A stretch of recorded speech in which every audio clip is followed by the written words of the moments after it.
First headline India की ताज़ा तरीन खबरों को देखने के लिए यूट्यूब पर जाकर चैनल को सब्सक्राइब करें और बेल आइकन दबाना ना भूलें। देखिए सर, प्रहलाद मोदी जी जो कि यूटीए के बुलावे पर उल्लासनगर में आए। यूटीए वही संगठन है जो टीओके पार्टी से संबंध रखता है। भारतीय जनता पार्टी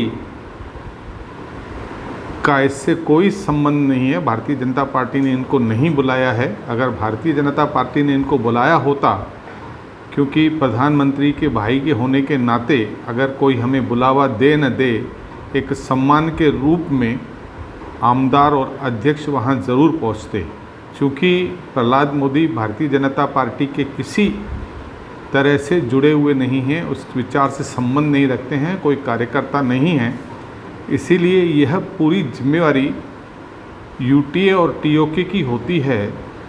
क्योंकि जिस तरह से हमने देखा कि पिछले दिनों यूटीए जो कि व्यापारिक संस्था होने के नाते व्यापारियों के विषय को छोड़कर कोई भी विषय लेने के लिए तैयार हो खड़ी हो जाती है। पिछले कुछ समय पहले माननीय मंत्री श्री जितेंद्र आव्हाड जी भी आए थे।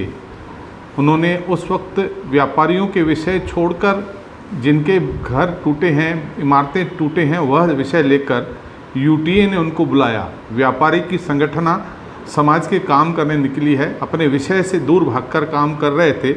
लेकिन जिस तरह से श्री जितेंद्र आव्हाड ने भी सिंधी समाज का अपमान किया, उन्होंने कहा कि मैं किसी कालानी, राजवानी या भोजवानी के कहने पर नहीं आया हूँ, मैं चटर्जी के कहने पर आया हूँ। अगर चटर्जी के कहने पर आए हो तो बंगाल चले जाते। पूरे भारत में उल्लासनगर एक ऐसा शहर है जहाँ पर सिंधी बहुल है, और उस शहर में आकर आप सिंधियों का अपमान करते हो। मुझे लगता है कि यूटीए जो है वह दिशाहीन हो चली है। रही सही कसर, इन्होंने प्रहलाद मोदी को जिस तरह से बुलाया, इन्होंने एक ऐसा शहर में संदेश देने की कोशिश की कि प्रधानमंत्री के भाई को हम बुला रहे हैं, अपनी संस्था को बहुत बड़ा दिखाने की कोशिश की। उनको ऐसा लगा कि प्रधानमंत्री का भाई आएगा, उसके हाथ में जादू की छड़ी होगी और रातों रात सारी व्यापारियों की समस्या ख़त्म हो जाएगी। अरे भाई, ऐसा नहीं है।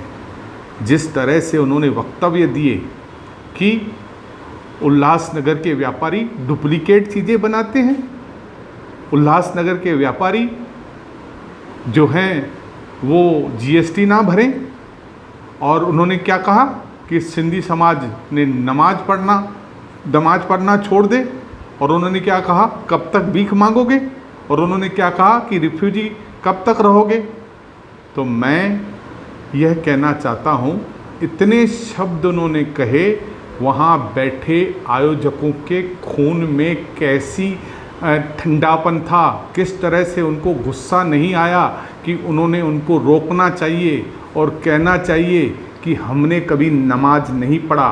अगर नमाज हमको पढ़ना होता तो जब हम सिंध प्रदेश से अपने धर्म के नाम पर अपने लाखों करोड़ों की संपत्ति छोड़कर खाली हाथ आए तो हमको नमाज पढ़ना स्वीकार नहीं था।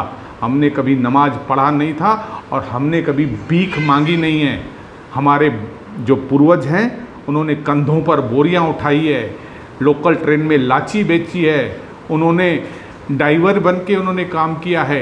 एक एक पैसा परिश्रम के आधार पर जोड़कर अपने आप को उन्होंने खड़ा किया है, कभी भीख नहीं मांगी है।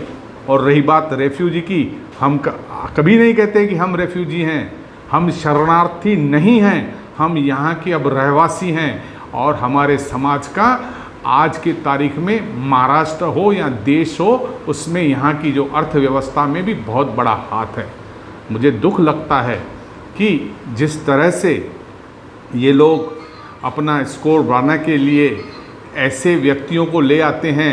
और सबसे बड़ी बात यह है कि ये जो संगठन है, यूटीए हो या आपका टीओके हो, उनको हमेशा ये दिखाने की कोशिश करते हैं कि ये सिंधी समाज के बहुत बड़े हितैषी हैं। लेकिन अब इनकी सिंधी समाज की जो ठेकेदारी है, अब कृपया न लें और हमारे समाज का अपमान न करें।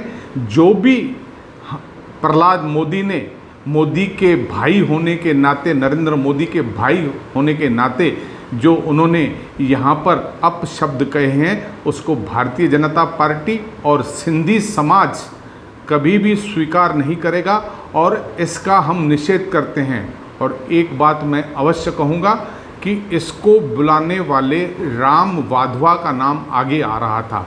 अब ये राम वाधवा वही राम वाधवा हैं जिन्होंने हमारे पप्पू कालानी को आतंकवादी कहा था और टीओके ने इसके ऊपर बहुत बड़ा इशू बनाया था, एक बहुत बड़ा मुद्दा बनाया था, जबकि हमने अपने आप को उससे अलग कर दिया था। हमने कहा था कि पप्पू कालानी को हम कभी आतंकवादी नहीं मानते, लेकिन उस व्यक्ति ने कहा था, उस व्यक्ति को आज टीओके और यूटीए गोद में बिठाकर सिंधी समाज का जिस तरह से अपमान कर रहे हैं, यह सिंधी समाज को और भारतीय जनता पार्टी को कतई मान्य नहीं है। देखिए, पूरी तरह से ये जो है, मैं इस पूरे शहर को कहूँगा कि नरेंद्र मोदी जी से इनका दूर दूर तक कोई संबंध नहीं है।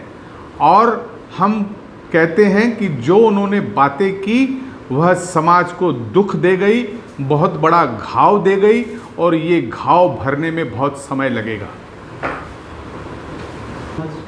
देखिए, समाज जो रहता है, जिस समाज ने अपनी मेहनत से अपने आप को सींचा है, उस समाज के लिए कोई भी कुछ कहेगा तो ज़रूर उनको बुरा लगेगा।